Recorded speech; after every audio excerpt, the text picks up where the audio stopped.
ኣማሲዩ ሰበር ዜና ካብ ከተማ መቐለ ተሰሚዑ ርእሰ ከተማ ትግራይ መቐለ መጥቃዕቲ ከም ዝተፈጸመ ተገሊጹም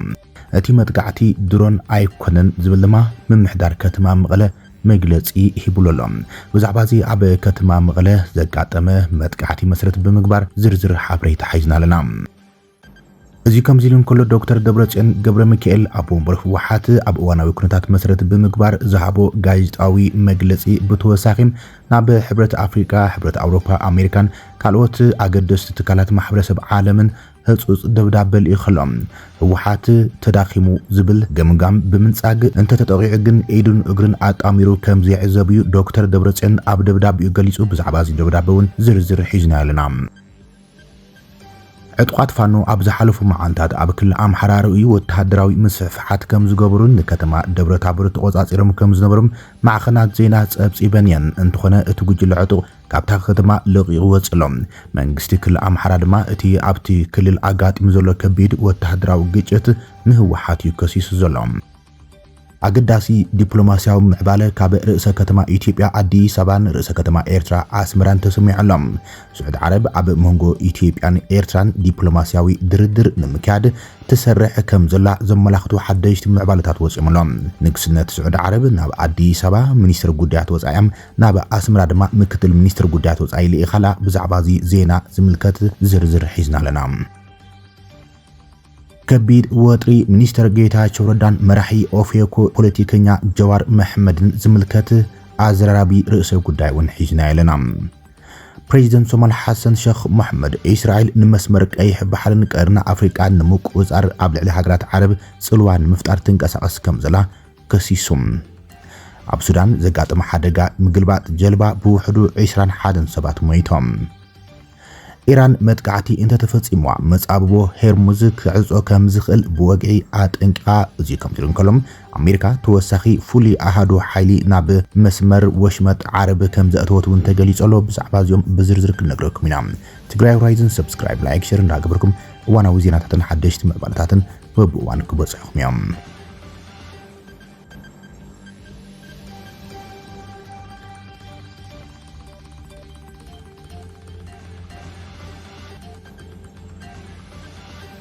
ኣብ ርእሰ ከተማ ትግራይ መጥቃዕቲ ድሮን ከም ዝተፈጸመ ምንጭታት ሓበሬታን ትገልጹ መምሕዳር ከተማ መቐለ ድማ መጥቃዕቲ ድሮን ኣይተፈጸመን ካልእዩ ክብል ገሊጸሎም ብተጸራሪ እቲ ከቢድ ፍንጀራ ናይ ድሮን ከም ዘይኮነን ዝገልጹ ፍልፍላት ሓበሬታውን ወጽኦም እዮም ኣማሲኡ ኣብ ከተማ መቐለ መጥቃዕቲ ድሮን ከም ዝተፈጸመ ኣቐዲሙ ሓበሬታ ዝወጽ ኮይኖም በቲ ካልእ ገጽ ግን እቲ መጥቃዕቲ ናይ ድሮን ዘይኮነስ ናይ ኢድዩ ተባሂሎም እቲ መጥቃዕቲ ሰዓት 3:38 ደቂቃ ምሸት ዘጋጥሞ ኮይኖም ኣብ ክፍለ ከተማ ዓዲ ሓቂ ልዕሊ ቢዝነስ ኮሌጅ ዳግም ኣምሳሉ ኣብ ዝተባሃለ ሰፈር ይጋጢሞም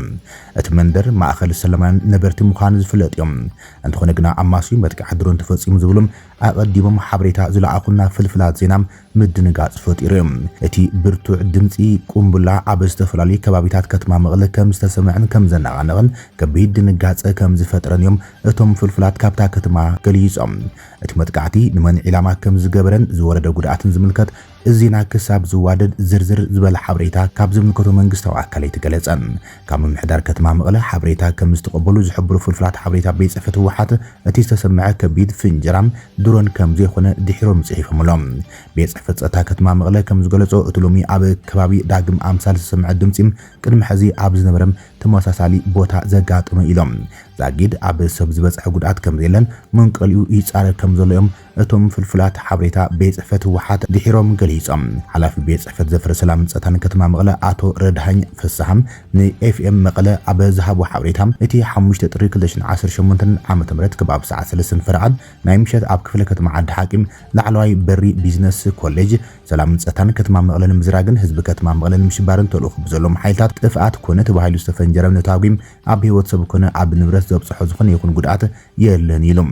ይኹን እምበር በቲ ድምጺ ናይቲ ነታዊ ብዙሕ ህዝቢ ከም ዝተደናገጸ ብምሕባር ህዝቢ ከተማ መቐለም ነዚ ተረድዩ ነቲ ዝተፈጸመ ተግባር ዓዲም ክኹንዎ ጸዊዖሎም እቲ ነታዊ ህዝቢ መቐለ ንምሽባርን በዓል 11 ለካቲት ብሰላማዊ መንገዲ ንከይበዓልን ብዝደልዩም ተላእኽቲ ኮነ ተባሂሉ ዝተፈጸመ እዩ ዝበለም ኣቶ ረዳሃኝ ቅድሚ ኣዋርሕ እውን ኣብ ትሕዚ ተፈጺሙሉ ዘሎ ቦታ ተመሳሳሊ ናይ ራዕዲ ስራሕ ተፈጺሙ ከም ዝነበረ ብምዝኻር ነዚ ጉዳይ ዝፈጸሙ ተላእኽቲ ጸረ ህዝቢ ዝኾኑ ሓይልታት ኣብ ትሕቲ ቁጽሪ ንምዓል ምስ ዝምልከቶም ኣካላት ጸጥታም ብምትሕባር ፖሊስን ምልሻን ከተማ መቐለም ትኹረት ሂቡ ይሰርሓሉ ከም ዘሎ ገሊጾም እቲ ዘጋጥመ ምፍንጃር እንተጓጉስዒቡ ኣብ ሂወት ሰብ ኮነም ንብረት ዝኾነ ይኹን ዘጋጥመ ሓደጋ ከም ዘየለም ኣቶ ረዳሃኝ ገሊጾም ሕብረተሰብ ነዚ ተረዲዮም ተረጋጊዑ ከባቢኡ ክሕሉ ከም ዝግባእ ብምሕባር ዝርዝር ኣፋጽማ እቲ ተፈንጃርን ፈጸምትን ዝምልከት ሙሉእ ምጽራይ ተገይሮም ምስ ተወደም ዕላዊ ክንገብር ኢና ክብል እዮም እቲ ሓላፊ ጸጥታ ከተማ መቐለም ንኤፍኤም መቐለ ሓበሬታ ኣካፊሎም ኣቀዲሙ መራሒ ህወሓት ዶክተር ደብረጽዮን ገብረ ሚካኤል ኣብ ዝሃቦ ጋዜጣዊ መግለጺ መንግስቲ ፌደራል ባዕሉ ተኪሱ ንስምምዕነት ፕሪቶሪያ ብወገን ጸለም ተፍሪሱ ወይም ዳግም ወራር ንምፍጻም ሰራዊቱ ናብ ትግራይ የጸግዕ ከም ዘሎን ንሰላም ረጊጹ እንተመጺኦም ክንምክቶ ተዳሊና ኢና ክብል ገሊጾም እዚ ኣብ መንጎ ክልቲኦም ወገናት እናኸረረ መጺ ዘሎ ዘይምቅዳው ንህዝቢ ትግራይ ግዳይ ካልዕ ናው ኩናት ከይገብሮም ከቢድ ጭንቀት ይፈጢር ዘሎ ናይዚ ኩሉ ምኽንያት ዝኸውን ዘሎ ድማ ስምምዕነት ፕሪቶሪያ ብምሉእነት ዘይምፍጻሙ ኮይኖም ብወገን ትግራይ ግዝኣታዊ ሓድነትን ተመዛበልትን ናብ ንቡር ክምለስ ሓላፍነት መንግስቲ ፌደራል ከም ዝኾነ ዝፍለጥ ኮይኖም መንግስቲ ፌደራል ግን ህወሓት ንተመዛበልቲ ወገናት ጅሆ ሒዙ ንፖለቲካዊ ረብሑ ንክጥቀመሉም እናተንቀሳቐሰ ከም ዘሎን ምስ ሻዕብያ ተሻሪኹ ድማ ኢትዮጵያ ንምፍራስ ይንቀሳቐሰሉ ብምባል ዝኸሰስ ዘሎ ህወሓት ኣብ ዝሓለፈ ሐሙስ ብመራሒ ዶክተር ደብረጽዮን ኣብ ዝሃቦ ጋዜጣዊ መግለጺ ናብ ዝተፈላለዩ ኣካላት ማሕበረሰብ ዓለም እውን ህጹጽ ደብዳቤ ጽሒፎም ኣብ ወንበር ህዝባዊ ወያነ ሓርነት ትግራይ ዶክተር ደብረጽዮን ገብረ ሚካኤል ስምምዕነት ምቁራጽ ጻብኦታት ፕሪቶሪያ ተጣሒሱ ከም ዘሎን መንግስቲ ፌደራል ናብ መጥቃዕትን ተኣቲ ድማ እቲ ውድብ ተዳኺሙን ተበታቲን ብዝብል ጌጋ ኣባህላ ብምንጻግ ህወሓት ኢዱ ኣጣሚሩ ከም ዘይጽበዩ ኣጠንቂቖም ብተወሳኺ ሕብረት ኣፍሪቃ ሕብራት መንግስታት ኣሜሪካን ሕብረት ኣውሮፓን ሓዊሱ ዓለም ለኻውያን ተዋሳእቲ ካብ መግለጽ ስክፍታ ወፂኦም ነቲ ስቡር መስርሕ ሰላም ንምሕላው ጭቡጥ ስጉምቲ ክወስድዮም ዶክተር ደብረጽዮን ተሓሳሲቦም ደብረጽዮን ኣብቲ ዝሃቦ ጋዜጣዊ መግለጽ እውን ህወሓት ተዳኺሙ ዝብል ሙግት ብምንጻግ ተዳኺምና ተበታቲና ይብሉ መልስና ግን ኣብ ህላውናን ድሕነትናን ክመጽእ እንከሎ ኣይንበታትን ኢና ክብል ገሊጾም ነቲ ኩነታት ከም ወሳን መድረኽ ብምቕራጽ ኣብ ውሽጢ ክልል ይኹን ኣብ ዲያስፖራ ዝርከቡ ተጋሩም ሓድነቶም ከጠናኽሩ ንጻውዒት ሰላም ዝጥሕዝ ዝኾነ ይኹን ሓይል ድማ ደው ከብሉን እዩ ተማሓጺኖም ደብረጽዮን ምትወሳኺ ምስ ወከልቲ ሕብራት ሃገራት ሕብረት ኣውሮፓ ኣሜሪካን ብዛዕባ ኣብ ቀረባ እዋን ዝረኣዩ ምዕባለታት ብዝምልከት ተደጋጋሚ ርክባት ከም ዝገበረ ብምሕባር ኪኖ ናይ ሰላም ስክፍታ መግለጺታት ክኸድን ኣብ ክንድኡ እዚ ናይ ጥፍኣት መንገዲ ብተግባር ደው ንምባል ስጉምታት ክወስድ ተሓሳሲቦም እዚ ከምዚ ኢሉ ከሎ ህወሓት ናብ ወንበር ሕብረት ኣፍሪካን ፕሬዚደንት አንጎላን ጆአው ጎንሳልቬስ ሎረንሶም ከምኡን ኣብ ዝመጽእ ዋዕላ ሕብረት ኣውሮፓ ሕብረት ኣፍሪካ ተጽቢት ዝግበረሎም መራሕቲ ሃገራትን መንግስታትን ኣብ ዝለኣኹ ቁልዕ ድብዳብ ድማ ነቲ ሕብረት ኣብ ማእኸል ስክፍታት ኣብ ልዕቲ ኣብ ትግራይ ስቡር መስርሕ ሰላም ፕሪቶሪያ ኢሉ ዝገለጹ ስክፍታት ተቐሚጦም እቲ ደብዳቤ ሕብረት ኣፍሪካ ከም ቀንዲ መንጎኛን ምስክርን ናይቲ ኣብ ሕዳር 2022 ዝተፈጸመ ስምምዕነት ፕሪቶሪያ መጠን እቲ ስምምዕነት ከይፈርስ ፖለቲካውን ሞራላውን ሓላፍነት ከም ዘሎ ህወሓት ገሊጸሎም ሙሉ ብሙሉ ምትግባር ቁልፊ ድንጋገታት ምስ ተሓደሱ ወተሃደራዊ ምልዓላትን ናወሰኺት ዝኸይድ ዘሎ ወጥርን ተደሚሮም ነጥፍቲ ጻብኦታት ካብ ዝቋረጽ እንድሓር ዝተረኸበ መኽሰብ እንድሕሪት ናይ ምላስ ሓደጋ ከም ዘሎም ዶክተር ደብረጽዮን ኣብቲ ደብዳቤ ኣጠንቂቖም ብመሰረት እቲ ደብዳቤ ንሲቪላዊ ህይወት ዝድርቱ ስጉምታት መንግስቲ ፌደራል የካይድ ከም ዘሎን ቆጠባዊ ጸቕጥታትን ፖለቲካዊ ምግላልን ሓዊሱም ኣብ መስርሕ ሰላም ዘሎ ምትእማን ይሽርሸሩን ሓደጋታት ዳግማይ ምግጣም ይውስኹን ከም ዘሎ ይገሊጾም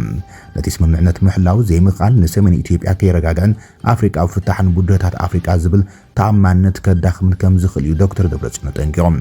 ስምምዕነት ሰላም ህያው መሳርሒ ክብል ዝገለጾ ደብዳቤም ህዝባዊ እምነት ምዕቃብ ዝርአ ምዕባለን ተኣማንነትን ዘለዎም ምክታል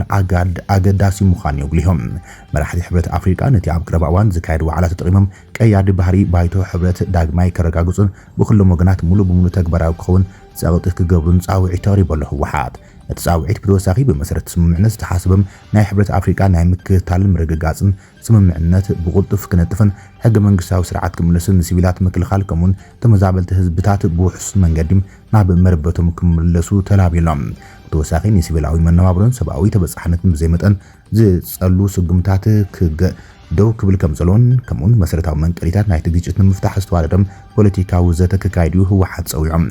ህወሓት ኣብ ዘርግሖ ፍሉይ መግለጺ ብተመሳሳሊ ሓይልታት ፌደራል ንውዕሊ ፕሪቶሪያ ብምጥሓስ ናብ ገለ ክፋል ትግራይ ሕዝቡን ይጉስጉሱ ከም ዘለዉ ከሲሶም ከምዚ ዓይነት ተግባራት ዕጥቃዊ ግጭት ዳግማይ ከቃጻጽሉን ስቡር መኽሰብ ሰላም ከዳኽሙን ሓደጋ ከም ዘሎም እቲ ውድበ ጠንቂቖሎም ብተወሳኺ ሰበስልጣን መንግስቲ ፌደራል ሩኡይ ክፋል መሬት ትግራይ ምቁጽጻር ይቕጽሉ ከም ዘለውን ብዙሓት ተመዛበልቲ ሲቪላት ናብ መረበቶም ክምለሱ ከም ዘይከኣሉን ህወሓት ገሊጹም ዕጡቃት ፋኖ ኣብ ዝሓለፉ መዓልታት ኣብ ክልል ኣምሓራ ሩኢ ወተሃደራዊ ምስፍሓት ከም ዝገብሩን ንከተማ ደብረ ታቦር ተቆጻጺሮም ከም ዝነበሩም ማዕኸናት ዜና ውሽጢ ዓዲ ገሊጸን እየን። ደጋፊ ተቃውምቲ ከም ዝኾነ ዝእመን ኢትዮኒውስ ኣብ ዝሓለፈ ኣብ ዘርግሑ ጸብጻብ ሰራዊት ምክልኻል ካብ ሓያሎ ከባቢታት እቲ ክልል ድሕሪ ምስሓቦም ሓይልታት ፋኖ ገለ ወረዳታት ባህር ዳርን ካልኦት ሓያሎ ከባቢታትን ከም ዝተቆጻጸሩ ይጸብጺቦም። ዕጡቃት ፋኖ ነታ ስትራቴጂካዊት ከተማ ምስ ሓዝዋ ብነፈርቲም ከም ዝተደብደበት እውን ተገሊጾም። ቤት ጽሕፈት ጸጥታ ክልል ኣምሓራ ሰራዊት ፌደራል ኣብቲ ክልል ምስ ዕጡቃት ፋኖ ጥራይ ዘይኮነም ምስ ሰራዊት ኤርትራን ዕጡቃት ህወሓትን ይዋጋእ ከም ዘሎ ከሲሶም። ድሒሩ ዝወፀ ሓበሬታት ከም ዘመላኽቱ ድማ እቶም ዕጡቃት ድሒሮም ነታ ከተማ ዝሓለፈ ሐሙስ ለቂቆም ከም ዝወፁ ተገሊጾም። መንግስቲ ክልል ሕዝቡን ንህወሓት ምኽሳስ ቀፂሎም ካብ ታሪኻዊ ጸላኢ ዝመጽእ ኣጀንዳ ተቐቢልካ ምፍጻም ክሕደት እዩ ብምባል ኣብ ዘርግሖ ሓዱሽ መግለጺ እቲ ጥልመት ዘጋጥመላ ከተማ ደብረ ታቦር ሕዝቡን ኣብ ጽቡቕ ኩነታት ከም ዘላ እቲ ምምሕዳር እታ ከተማ ገሊጾም። ከንቲባ ምምሕዳር ከተማ ደብረ ታቦር ኣቶ ደሴ መኮነን ህልው ኩነታት ሰላም እታ ከተማ መሰረት ብምግባር ዝሃቦ ሓበሬታ ንህወሓት ይኸሲሶም። ዕጡቃት ፋኖ ንተልእኾ ኣፍራሲ ተግባራት ህወሓት ተሰኪሞም ንክልል ኣምሓራ ናብ ከቢድ ሰብኣውን ንዋታውን ቅልውላው የእትይዎ ከም ዘለዉ ገሊጾም። ኣብታ ከተማ ኣብ ዝነበረ ግጭት ድማ ከም ኣምቡላንስን ትካላት ጥዕናን ካልኦት መሰረተ ልምዓትን ከም ዝዓነው እዮም ንዕጡቃት ሓይልታት ፋኖም ልኡኽ ህወሓት ተቐቢሎም ብምባል ከሲስዎም። ህወሓት ነዚ ኣብ ክልል ኣምሓራ ማዕቢሉ ዘሎ ወተሃደራዊ ወጥሪ ዝምልከት ካብ መንግስቲ ክልል ኣምሓራ ዝቐርበሉ ዘለዉ ክስታት ብወግዒ መልሲ ይሓበሉን። ርእሰ ከተማታት ኢትዮጵያ አዲስ አበባን ኤርትራ አስመራን አገዳሲ ዝኾነ ዲፕሎማሲያዊ ምዕባለታት አርኤን ኣሎም። ርእሰ ከተማ ኢትዮጵያ አዲስ አበባ ኣቀዲማ ንሚኒስትር ጉዳያት ወፃኢ ስዑድ ዓረብ ዝተቀበለት ኮይና አስመራ ድማ ንምክትል ሚኒስትር ጉዳያት ወፃኢ ንግስነት ስዑድ ዓረብ ተቀቢላላ። ፕሬዚደንት ኢሳያስ አፈወርቂ ንምክትል ሚኒስትር ጉዳያት ወፃኢ ስዑዲ ኢንጂነር ወሊድ ዓብድልከሪም ተቀቢሉ ኣዘራሪቦሎም። ፕሬዚደንት ኢሳያስ አፈወርቂ ኣብቲ ዝሓለፈ ሐሙስ 12 ለካቲት 2026 ኣብ ሰዓታት ድሕሪ ቀትሪ ንምክትል ሚኒስትር ጉዳያት ወፃኢ ንግስነት ስዑድ ዓረብ ኢንጂነር ወሊድ ዓብድልከሪም አልኸረጂ ኣብ ኣዳራሽ ደንደን ተቀቢሉ ዘራሪቦም። ኣብ ትርክብ ፕሬዚደንት ኢሳያስ ምዕዛዝ ክልቲኣዊ ታሪኻዊ ዝምድናታት ኤርትራን ስዑድያን ኣብ ዞባውን ዓለም ለኻውን ጉዳያት ሓበራዊ ራእይ ብምኽስኳስ ዝያዳ ብምዕባሉ ኣገዳስነቱም ዓብይ ከም ዝኾነ ስሚረሎም። ቅልጡፍ ምዕባለታት ኣብ ዝረኣይሉ ዘሎ ዞባውን ዓለም ለኻውን ምዕባለታት ተራ መዳውቲ ቀይሕ ባሕሪ ሃገራት ኣብ ምርጋጽ ሰላምን ምርግጋዕን ናይቲ ዞባ ብዝምልከት ክልቲኦም ወገናት ዓሚቕ ዘተ ድሕሪ ምክያድ ኣብ መንጎ ኤርትራን ስዑድ ዓረብን ኣብ ፖለቲካዊ ቁጠባውን ጸጥታውን ባህላውን ማሕበራውን መድያት ኣቀዲሙ ዝተበጽሐ ስምምዕነት ንምንጥጣፍ ብግብሪ ክስራሕ ተረዳዲኦም። ኣብ ትርክብ ብወገን ኤርትራ ሚኒስትር ጉዳያት ወፃኢ ኣቶ ዑስማን ሳልሕ ብወገን ንግስነት ስዑድ ዓረብያ ድማ ኣብ ሚኒስትር ጉዳያት ወፃኢ ሓላፊ ጉዳያት ኣፍሪካ ኣምባሳደር ሰቂር ቢን ሰሊማን አልቁረሽን ኣምባሳደር ስዑድያ ኣብ ኤርትራ ምሽዓል ሓምዳን አልፎሪቅን ተሳቲፎም ነይሮም እዮም። ቀዲሙ ቀዳማ ሚኒስትር ኢትዮጵያ አብይ አሕመድ ምስ ሚኒስትር ጉዳያት ወፃኢ ስዑድ ዓረብ ልኡል ፈይሰን ቢን ፈርሓን ኣብ ቤት ጽሕፈት ተቀቢሉ ኣብ ዞባውን ዓለም ለኻውን ጉዳያት ሓበራዊ ረብሓ ንካልኦት ጉዳያትን ከም ዝተዘራረቡ ገሊጾም። ሚኒስትር ጉዳያት ወፃኢ ኢትዮጵያ ገይደን ጢሞቴዎስን ምስ ፈይሰል ኣብ ሪያድ ድሕሪ ምርኻቦም ድሕሪ ሒደት መዓልታት እቲ ሚኒስትር ጉዳያት ወፃኢ ንግስነት ስዑድ ዓረብ ናብ ኣዲስ ኣበባ በሪሮም። አብይ አሕመድ ሚኒስትር ጉዳያት ወፃኢ ንግስነት ስዑድ ዓረብ ተቀቢሉ ከም ዝተዘራረበም ኣብ ኤክስ ሓበሬቱ ኣካፊሎም። ዘተና ኣብ ምሕያል ነዊሕ ዝጸንሐ ርክብ ክልቲአን ሃገራት ኣብ ወሰንቲ ክልቲአዊ ጉዳያት ከም ድማ ኣብ ሓበራዊ ረብሓ ዘለዎም ዞባውን ዓለም ለኻውን ጉዳያት ብምትሕባር ኣብ ምዕባይ ዘተኮረ ኢሉ ነይሩ። ኣብ መንጎ ስዑድ ዓረብን ኤማሬትስን ኣብ ዞባ ሓያል ንሕንሕ ይካየድ ዘሎ።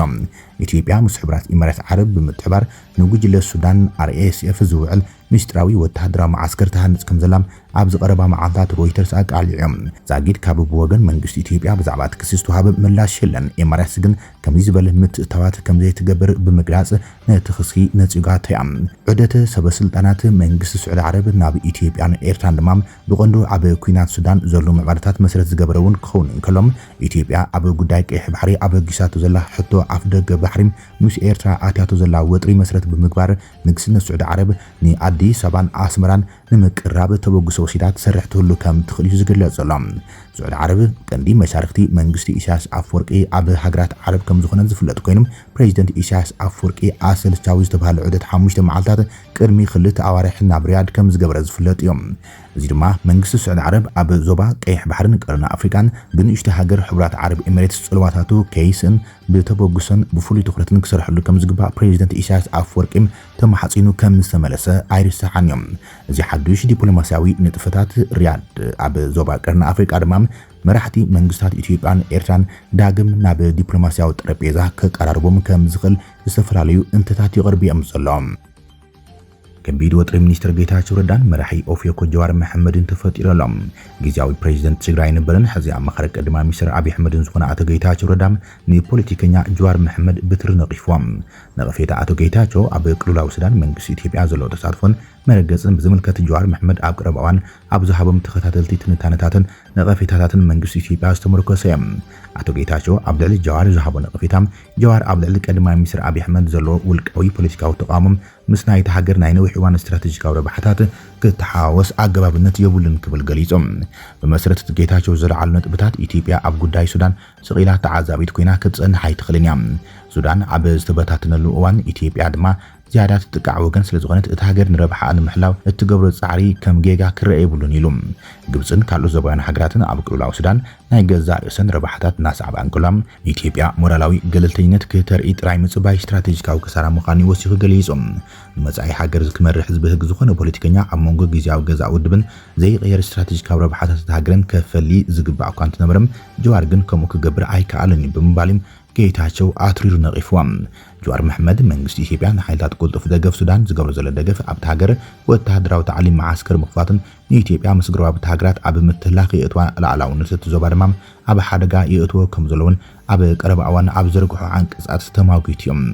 ኣቶ ጌታቸው ረዳ ግና ነዚ ጸብጸባት ካብ ዓውዲ ወጻኢ ብምባል ንሻቅሉት እቲ ሃገር ኣብ ግምት ዘየእትዎ ብምባል ነጺጎም ኣብ መንጎ ክልቲኦም ውልቀ ሰባት ዘሎ መስሓባት ኣብ ፖለቲካ ኢትዮጵያ መሰረታዊ ጉዳያት ዘጉልህ ኮይነሎም ብሽም ሃገራዊ ድሕነት ዝኽተሉ ዘሎ ናይ መንግስቲ ፖሊሲ ወጻኢም ብተቃውምቲ ንሃገር ኣብ ሓደጋ ዘእቱ ኮይኖም ይርአ ምህላው ዓብዪ ዘይምርዳእ ይፈጢሩ ዘሎም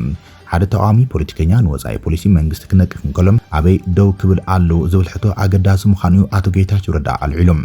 ኣቶ ጌታቸው ዋላ መንግስቲ እንተጸላእኻም ሃገራዊ ረብሓ ኣይትጉዳእ ዝብል ክውንነታዊ ፖለቲካ ሪል ፖለቲክስ ከስምረሉ እንከሎም ጀዋር ግን መንግስቲ ዝኽተሎ ዘሎ መንገዲ ንሃገር እውን ሓደገኛ እዩ ዝብል መትከላዊ ነቐፌታ የቕርብ እዩ ዘሎ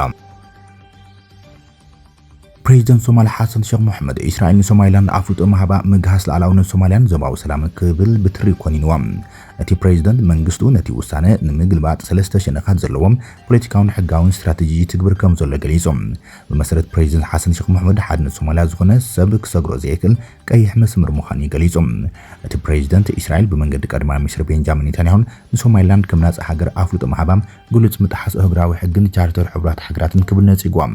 ፕሬዝደንት ሓሰን ሼክ መሐመድ እስራኤል ነጻነ ሶማሊላንድ ኣፍልጦ ማህባም ፖለቲካዊ ጉዳይ ጥራይ ዘይኮነ ስትራቴጂካዊ ጉዳይ እውን ምዃኑ ኣሚኖም እስራኤል ኣብ ቀርኒ ኣፍሪካን ኣብ ጥቓ ቀይሕ ባሕርን ስትራቴጂካዊ ቦታ ብምሓዝ ኣብ ልዕሊ መጻቦ ባብ ኤልመንደብ ጽልዋ ክትሕድርን ንሃገራዊ ድሕነት ሃገራት ቀይሕ ባሕሪ ክትፈታተን ተንቀሳቐስ እያ ዘላ ኢሎም እቲ ፕሬዝደንት ወሲኹ ሶማልያ መስቀላዊ መንገዲ እግራዊ ንግድን ሜዳዊ ውግእ ዞባዊ ቃልስታት ስልጣን ክትኸውን ከም ዘይፈቅድ ገሊጾም ንሱ ሶማልያ ምስ ስዑድ ዓረብን ካልኦት መሻርክታን ብቐረባ ትሰርሕ ከም ዘላ ብምርግጋጽ ንኸምዚ ዝኣመሰለ እስራኤላዊ ሓደገኛ ጀብሃም ክንምክቶ ኢና ክብል ገሊጾም ኣብ ሱዳን ብሓደጋ ጀልባ ብውሕዱ 21 ሰባት ሞይቶም ኣብ ሰሜን ሱዳን ኣብ ሩባ ኣባይ ሓንቲ ናይ ተሳፈርቲ ጀልባ ብምግልባጣ ብውሕዱም 21 ሰባት ከም ዝሞቱ ሓደ ጉጅለ ሕክምና ሱዳን ንቢቢሲ ረጋጊጾም ሱዳን ዶክተራት ኔትወርክ ዝተባሃለ ናይ ሕክምና ጥምረት እታ ጀልባም ኣስታት 30 ሰባት ጽዒና ኣብ መንጎ ዓድታት ታይባ ኣልከዋድን ደም ኣልቃራይን ትጓዓዝ ከም ዝነበረት ገሊጾም እቶም ተሳፈርቲ ደቂ ኣንስትዮ ኣረጋውያን ህፃናትን ዝፃዓነት ጀልባ ከም ዝነበሩ ተገሊጾም ወሃብ ቃል እቲ ጉጅለ ዶክተር መሐመድ ፋይሰል ሓሰን ገና ዝጠፍኡ ሬሳታት ክልው ስለ ዝኽእሉ ጉጅለታት ህይወት ድሕን ስርሖም ይቕጽሉ ከም ዘለዉ ገሊጾም ማዕከን ዜና AFP ንሰበስልጣን ግዛኣት ሩባ ናይል ብምጥቃስ 21 ሬሳታት ከም ዝተረኸበ ሓቢሮም እቲ ጉጅለ ሕክምና ቀዲሙ ካብቲ ሓደጋ 6 ሰባት ከም ዝደሓኑ ገሊጹ ነይሮም እታ ጀልባ ዝሓለፈ ረቡዕ ምሸት ኣብ ከባቢ ሽንዲሲ ከም ዝተገልበጠት ናይ ዓይኒ መሰኻኽር ገሊጾም እተን ኣብ ሩባ ኣባይ ዝንቀሳቐሳ ጀላቡ ብውልቂ ዝውነና ኮይነን ሰብ መዚ ግቡእ ቁፅርን ስጉምታትን ድሕነትን ከም ዘይብሎም ዶክተር መሐመድ ገሊጾም ኢራን መጥቃዕቲ ተበጽሕዋ መጻብቦ ሆርሙዝ ክዕጾ ከም ዝኽእል በወግዕ ጠንቂቓ ሓደ ላዕለዋይ በዓል ስልጣን ኢራን መጥቃዕቲ ተበጽሕዋ እቲ ካብ ወሽመጥ ዓረብ ነዳዲ ዝውሕዘሉ መጻቦ ሆርሙዝ ክዕጾ ከም ዝኽእል ጠንቂቓ ዋና ጸሓፊ ቤት ምክሪ ርክባት ወጻኢ ኢራን ጃላል ደጋኒ ፊሮዛባዲ ኣብቲ ዞባ ኩናትን ተላዒሉ ቀረብ ሰዓት እተን ሃገራት ኣብ ሓደጋ ክወድቑ መጻቦ ሆርሙዝ ድማ ክንዓጽው ኢና ክብል ገሊጾም በዚ ምክንያት ቀዳመይቲ ተሳቂ ሃገር ቻይና እያ ስለዚህም ልዝብ ንቻይና ገዳሲ እዩ ሩስያ እውን ኩናት ብምቋም ክትከላኸል ትፍትነላ ኣይመስልን ኢሎም ኢራንና አሜሪካን ገና ኣብቲ ወሳኒ ዝርዝር ናይቲ ድርድር እንተዚኣቶም ኣሜሪካ ክትዘራረብ ድልውቲ ክብል ንኢራን ዓወት ምዃኑ ገሊጾም ንሱ ወሲኹ ኣሜሪካ ኣብ ኒውክሌራዊ ፕሮግራም ኢራን ወተሃደራዊ ፍታሕ ከም ዘለ ድሕሪ ምግንዛባ ናብ ድርድርን ዲፕሎማስን ከም ዝመጸት ገሊጾም ቅድሚ ሕዚ ዝተገብረ ድርድር ብዝምልከት ክልቲኦም ወገናት መርገጺኦም ዘይዘተየሎም ጉዳያትን ኣፍሊጦም እዮም ድሕሪኡ ናብ ርእሰ ከተማታቶም ተመሊሶም እቲ ድርድር ክቕጽል ይኽእል እዩ ኣይኽእልን ክውስኑ እዮም ተባሂሉ ተጽቢት እናተግበረ እዩ